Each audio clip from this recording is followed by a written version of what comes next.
Following a sunny day in Beach City, Stephen was wearing his helmet and pushing his chair down the porch steps. Suddenly a roar was heard and Stephen yelped as the ground shook. He accidentally let go of the bike and sending it tumbling down the steps. "Oh, whoa!" Steve ran after his bike. On the beach, the four gems were discussing something. "I don't think they were earthquakes. They're too frequent," exclaimed Pearl. Just then Stephen's bike landed in the hands of them, and Stephen quickly caught up to it. "Hey, look," said Amethyst. "Stephen's got a bike." Spinel lifted her head. "Where are you going, Stevie?" "Just out for a ride," replied Stephen. "In the sand?" Pearl asked. "Yep," Stephen chirped, and as he ran through his bike down the beach, when he got on his bike, he began to struggle to paddling it in the sand. "Stephen, that bike isn't made for sand," Spinel called for him. Stephen ignored her yell as he saw a girl sitting against the stone wall of the temple, reading a book. He drove his bike a little past her and parked it, turning his back. "Some smooth ride," he stated to himself before turning his head, expecting the little girl to look up from her book, with no results. 5 speeds, handbrakes, electric blue finish with a tiger bell. Stephen rung the bell, trying to get the girl's attention, but with no luck as she flipped the page. Stephen tried something else. "I bet there's a lot of kids who like to ride this, but before, when he tried to get on his bike, he yelped as he fell over. The girl finally looked up, mainly the sound of him falling. Now sitting on his bike, blushing in embarrassment, Stephen stuttered to say something, but he ended up running away and yelling and removing his helmet. The girl watched him run, slightly concerned. Stephen closed the door behind him, panting a bit from the running. Beside him, the 4 gems stared at him, who must have been watching him. Spinel approached him, placing a hand on his shoulder and crouching down to eye level. "You're all right? I saw you fall off your—" Stephen pulled away. Yeah, I'm fine." "Who were you talking to?" asked Pearl. "Huh?" "That girl," Garnet asked. Stephen's blush darkened. She's just a girl I know. Except she just doesn't know me. We never talked." Spinel raised an eyebrow of suspicion as Amethyst appeared and cupped his cheeks and smudging them.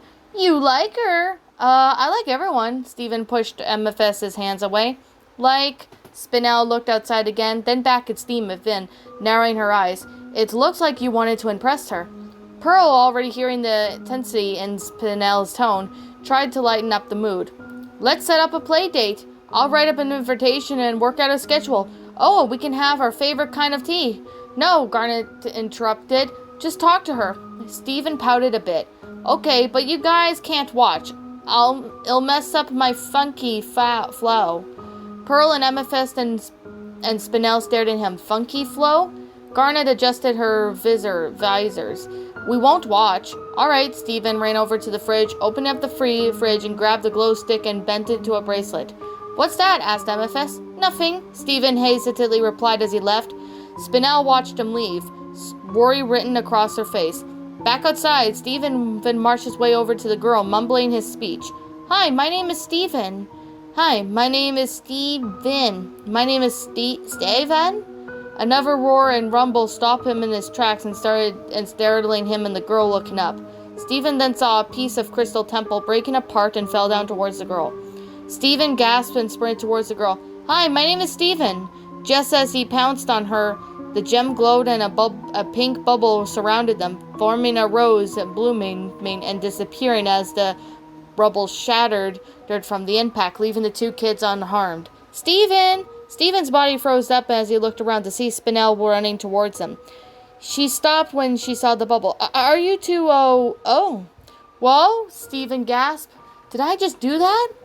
Spinel placed her hands against the bubble. "Are you two okay?" Stephen scratched the back of his head. "Yeah," but then he realized something. "Wait, were you watching?" I couldn't help it," Spinel expectorated before turning her attention to the girl, who stared back in awe.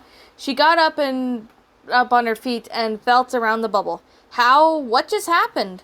The girl looked at Spinel. "You mean her?" Spinel blushed and Stephen waved his arms frantically.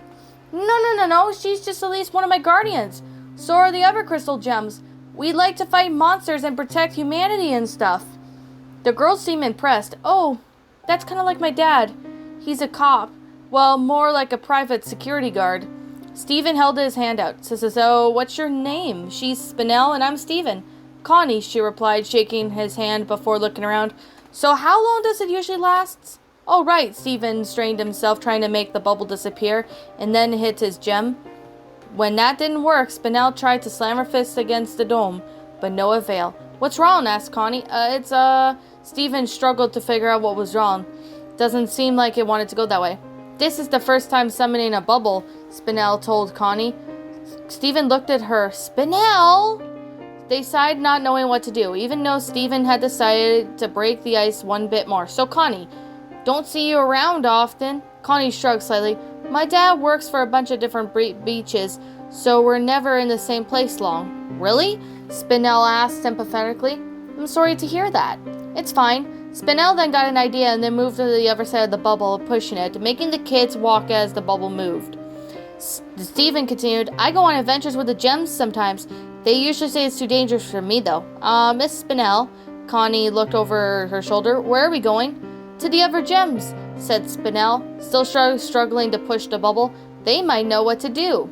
As Spinel tried to pull the bubble up to the steep hill, she found it too difficult and she tried to lift it, but it was apparently too heavy. That's right, she panted. The gems left to another place. Then went is to not watch you, but we don't know where they were. Wait, we could just wait here, suggested Connie. No, Stephen protested. It's okay. I've got other friends that can help. Spinel opened her eyes. You don't mean... At the big donut, Sadie was hammering at the bubble. Spinel was slamming her fist again. Fru Lars wasn't helping at all. Way you go, Stephen. Is this your magic love bubble or something? Lars mocked, ignoring Spinel's growl. Did you make it because you're in love? He pressed his face against the dome. Stephen didn't even seem bothered. That's Lars. We're basically best friends forever. He makes weird faces, Connie commented as Lars began making weird faces, until Spinel finally punched him away, and Lars shouted in pain and landed on the ground. Lars, quit being a dumb jerk and help, barked Sadie. What? Lars asked as he got up. I am on his date? Spinel snarled, hurled to herself, and got closer to him, harshly poking his finger to his chest. Her eyes now spiraled. Now listen here, mister. Just because you're older but single doesn't mean you could take on those issues out on my kid. Frightened as Lars ran inside the big donut, Sadie continued to hammer some big dome before giving up. I'm gonna try something else, and ran back inside. Spinel sighed.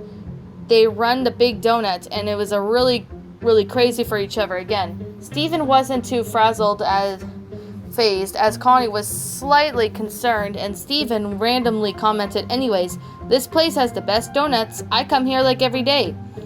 Not every day, sweetheart, joked Spinel, leaning against the bubble. Connie looked down. My parents don't allow me to eat donuts. Nuts, they have trans fat. Stephen gasped, what? Behind him, Lars had just came back out with more weird kissy faces, but shrieked when Spinel head thrusted itself towards him. Her eyes spiraled like as she chased him. Sadie ran out, pushing Lars aside, and yelled and smashed the stool against the bubble. No good. Stephen nervously chuckled. I have a better idea. At Beach City Pier, whoa, trawler, and the little skipjack, Connie pointed out. You know about boats? Stephen commented. Spinel looked around as Connie continued. That's what's happening when you're hanging out at the beach and don't swim. You don't have any friends. Look at these boats. The two kids awkwardly stared at each other. Stephen, Spinel broke the silence. Who was that? Stephen noticed a small boy handing a bag of popcorn running down the dock. Stephen hesitantly recognized him. Oh, hi, Onion. The boy, strangely named Onion, took a look at the notice of the group and waved. Spinel sighed in relief and crouched down, looking as friendly as she could. Hi, little guy. We need some help. We need to break the bubble with a harpoon, exclaimed Stephen.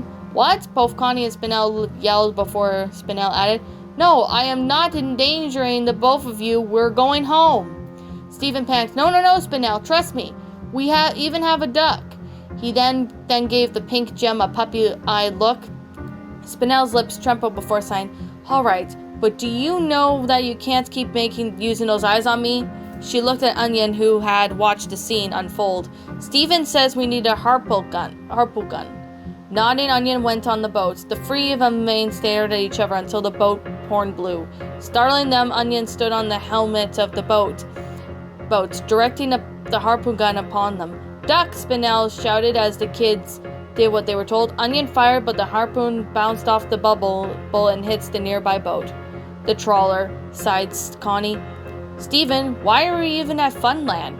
Spinel asked, rolling the bubble towards the amusement park. "You'll see. Tons of accidents happen here every day," Stephen replied. "There's gotta be something to break this bubble." Spinel's eyebrows frowned. "Stephen, yeah, we're going home." Stephen's eyes went, "What?" Spinel tried to keep calm, but her voice trembled. "I'm not risking your life even if you and your new friend are stuck inside the bubble." She closed her eyes.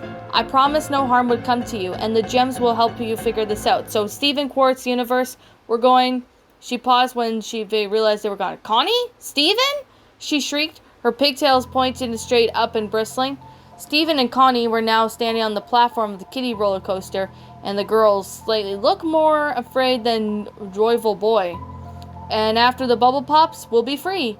As soon as they heard a roar, Stephen rolled down the bubble down the tracks. When they were hit and dragged by the roller coaster, they passed Mr. Smiley, who gasped and pulled the emergency brake to stop the coaster. Stephen and Connie were sent flying into the ocean. Spinel then heard a splash and quickly ran over to the beach. Underwater, the kids were dropped to the bottom, still in the bubble. Connie looked around. "Where are we?" Stephen handed her glasses. "Bottom of the ocean." Connie gasped in horror. "It's okay. Spinel will come and find us," Stephen reassured. "Are we even close to shore?" Stephen darted his eyes away. "Yeah, sure." Connie stood up. "Let's get rolling." They began to stroll forwards. "It's a good thing this bubble is all right," commented Stephen awkwardly. "Otherwise we'd be drowning right now." He laughed nervously, but Connie didn't look agitated. "Don't worry, Connie. Spinel's gonna find us and out of the blue, a large, long worm-like creature floated over them, scaring the young girl. "A huge worm," Stephen said in awe. "It's okay. Look." As Stephen spoke, the worm creature munched on the light pink seaweed. It only wanted to eat that bright stuff, you see? Not scary at all. The large worm lifted its head and snarling and wiggling its 5-fingered-like things on its face. Then it burrowed into the sand, creating a large crevice that sent the kids flying and hitting the ground. Stephen groaned and realized that his foot was on Connie's face. "Oh, sorry, are you all right?" Connie didn't answer, standing up, and a light reflected on her glasses. "It's not so bad." Stephen looked up. It's okay. It's not okay," snapped Connie. Stephen whimpered slightly. "You keep saying that, but you don't know what you're doing. Now you're going to suffocate or starve us at the bottom of the ocean. And only my parents will notice because no one cares about me." Stephen blinked. "Huh?" Connie's eyes were filled with tears. "I'm gonna disappear without even making a single friend," she started to cry, covering her eyes and under her glasses. For a moment, Stephen had held up the glow-stick bracelet to her. "We can be friends." Connie stared at him. "I saw you on the boardwalk parade last year," said Stephen. "You dropped your bracelet and I picked it up and I couldn't find you. I saved it in the freezer so it would last longer in case if I saw you again." From above, a dark pink dolphin swam by, turning its head from left and right, upside down on its chest gleaming. The dolphin looked down on the device, hearing Stephen's familiar voice. Connie blinked. "Oh, you're the kid on the car wash float. You had soap bubbles in your hair." Stephen laughed and blushed at the memory. "I was supposed to be a scrub brush. I'm sorry, Connie." He put the bracelet around Connie's wrist. "If I had returned to your bracelet, then you wouldn't be in the bubble with me right now." "It's okay." Connie's cheeks started to darken. "I'm having fun." "Stephen, Connie." The two kids saw that the dolphin was staring at them through the bubble. Stephen recognized who it was. Before they could speak, the bubble finally popped, realizing what would happen. Stephen and Connie were grabbed onto Spinel and they swam back up to the surface.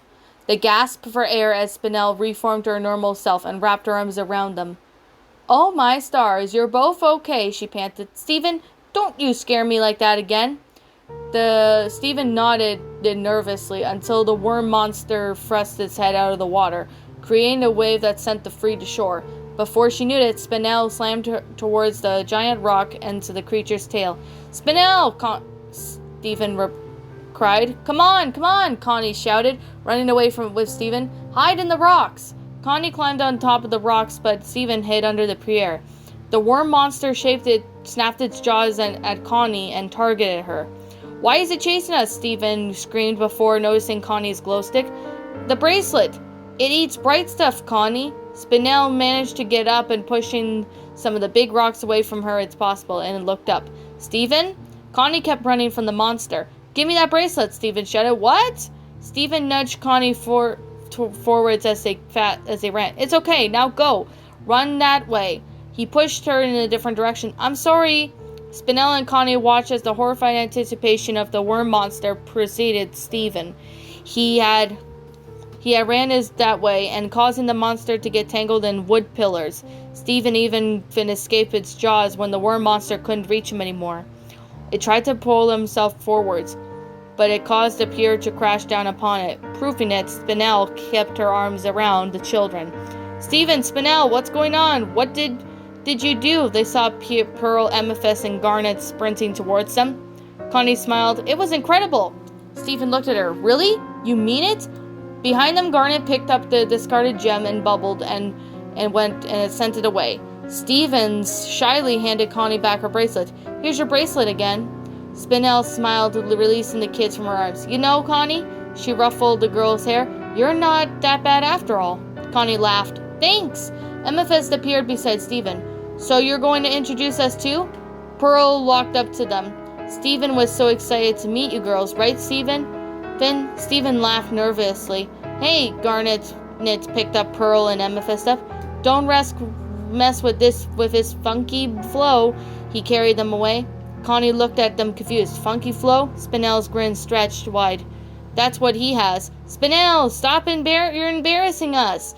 Steven protested, blushing. Shannon trying to push the pink gem away, but Spinel stayed in the place and kept laughing.